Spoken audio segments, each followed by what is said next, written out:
What's up guys, Ivan Carranza here, and today I want to share with you what I'm thinking about getting gear-wise in the not so distant future and the reason behind it. I thought it would be interesting for you to learn why I'm making those decisions and what result I am expecting to get from the gear. But first, let me give you a bit of a background information so that you get, the whole picture of why I want to get some new stuff. Now, as some of you might know, I played this year, 2023, in January and February, a tour with the band Dr. Crapula, and we played almost 30 shows from mid-January to mid-February, shows every day, Monday to Saturday. Sundays were off days. And there I used my rig at the moment, which is my quad Cortex on the pedal board with my Noble DI. That is my main sound. That is what goes to front of house and to my in-ears. And then I had as a backline rig an Aguilar AG700 together with an Aguilar DB410. And that amp and cabinet sounded amazing, especially combined with the quad Cortex.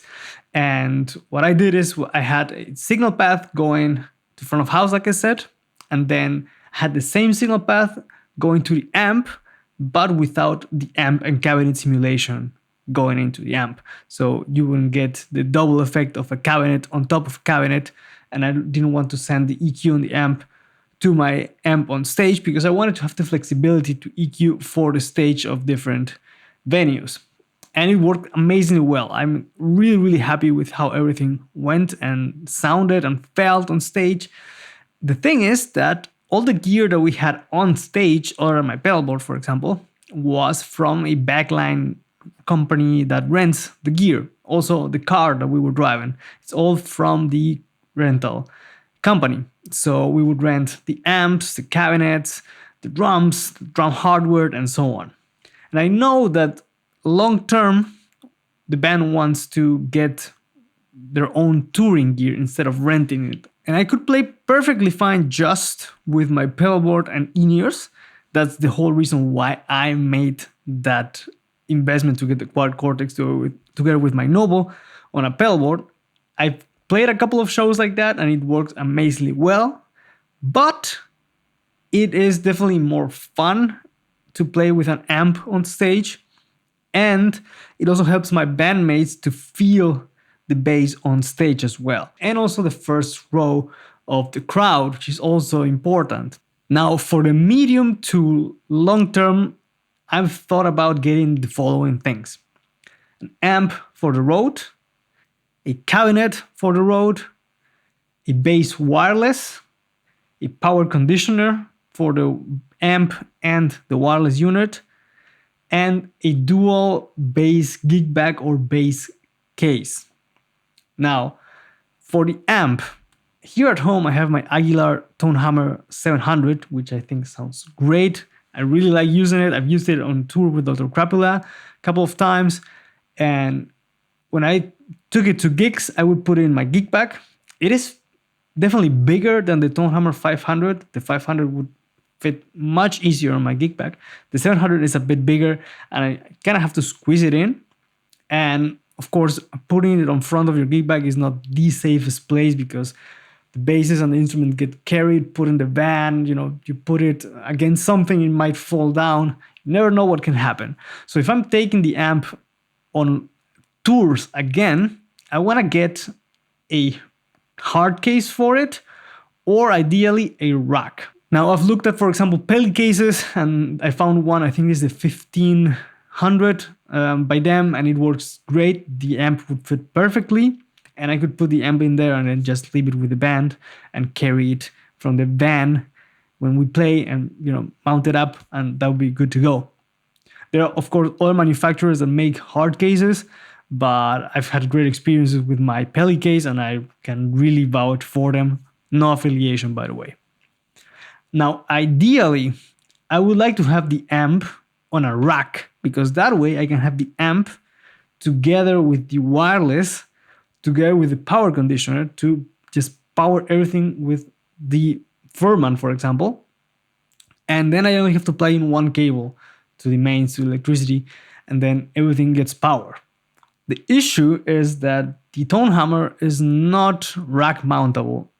I've seen a couple of pictures of people doing it, putting it on a clamping rack tray, that's what they call it. And also some people have unscrewed the feet and screwed it back in to a rack tray as well. I've seen some other people putting things around the amp to avoid it moving, but I don't know how safe all these options are, considering that, you know, we're gonna play many shows and the amp's gonna be carried in and out from the van and so on. I think the safest option would be to use the clamping rack tray. So if you have any experience about mounting a Class D amp, I would really appreciate it if you can let me know in the comments how you've done it. No, that would be my ideal solution. I think I would need a 4U or a 5U rack that I can have the amp on the bottom, the wireless on top, and then the Furman on top as well. And that would make my life really easy because I will only need to plug in one thing, power it up, and that's it. However, if I do that, I would end up without any amp here at home. So I might also get a new amp. I'm thinking maybe the AG700, which is what I used on the tour and it worked really, really well. Or I might get a Tone Hammer 500, leave that here and take the 700 to the band. That would be another solution, for example.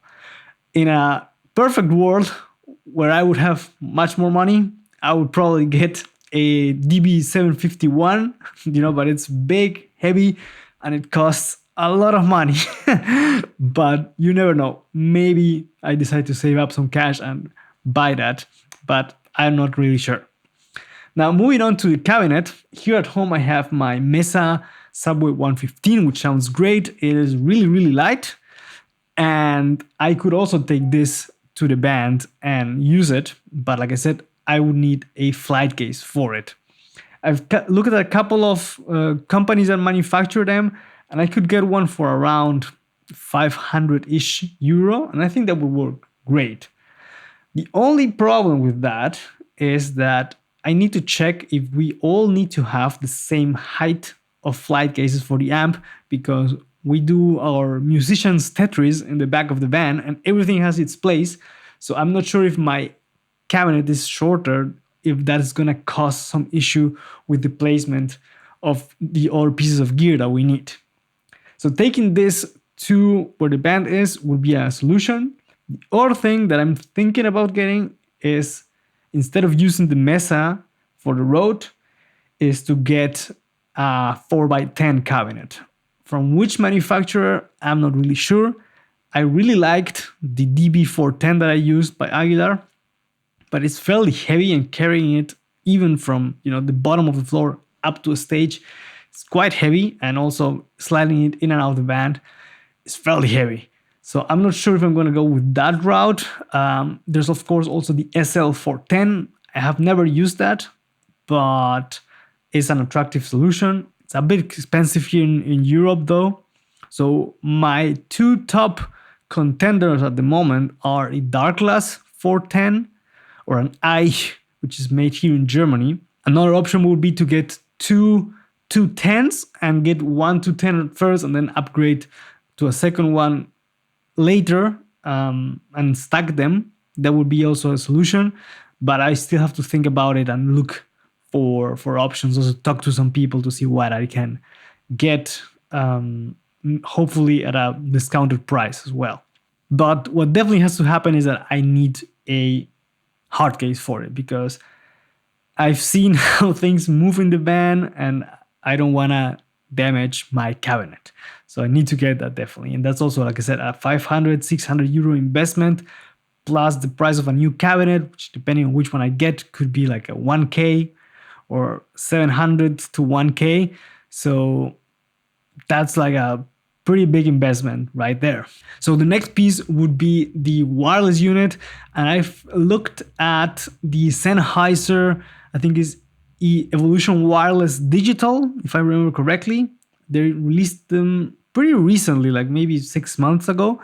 And I've seen some really good reviews about them and they seem very user-friendly. So the overall setup and what you need to do on the controls on the front panel is fairly, easy to follow. And being digital, it means that you don't have any latency and the signal is very flat. And the response is also really, really big. I think from like 20 hertz up to like 20K, if I remember correctly. The analog ones go up to like 16K. Of course, on a bass, you're not gonna really get much from that, but I don't wanna be limited by a frequency response, So that's one that I have my eye on, and they're not really that expensive either, more like 600-ish, 700-ish euro compared to other ones, and it fits on a half rack space. So that would be great to, like I said, put together with the amp and the wireless and then the power conditioner. For the power conditioner, I'm thinking about maybe the Furman, which is what, an industry standard. And that takes us to the last point of gear, which is a dual bass kickback, just to have a backup in some case. I've looked at, of course, the mono one, which looks great, and I know many people use them. But today I started looking at, for example, a more durable solution, just trying to think really, really long term what could be useful. And I found two other, you could call them cases actually, which is the Groove Gear capsule and also the Enki dual bass case. I've seen some videos of people throwing the Enki case from the roof, smashing it with a bat, and it survived. So that is very tempting to get a case that's super solid, fits two basses, and I know I can take that on the road, even on a plane, without really worrying about damaging my gear. The cool thing about the Enki is that it also serves as a bass stand, so I can just put it on the stage and use it to take my basses out, which is really cool. I think the advantage of the capsule is that you have place for, you can even put clothes, you can put some cables, accessories, and so on, and it looks really nice and futuristic.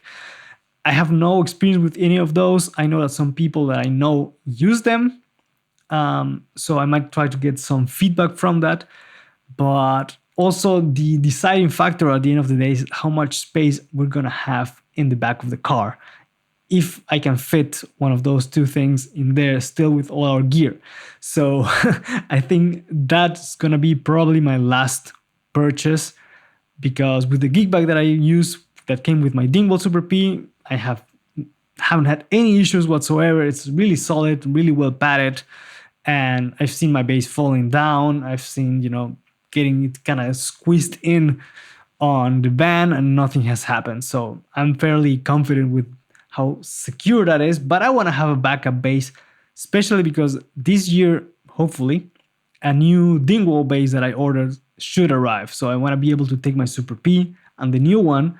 I'm not going to say what it is yet. I think some people already know, but I don't know. The Super P and the new bass together so that I have some backup just in case. Or maybe I want to play the Super P for some songs and the other one for another couple of songs. Just to be able to have some variety and safety if string breaks or you name it, right? So to summarize, this is what I've been thinking about getting for touring.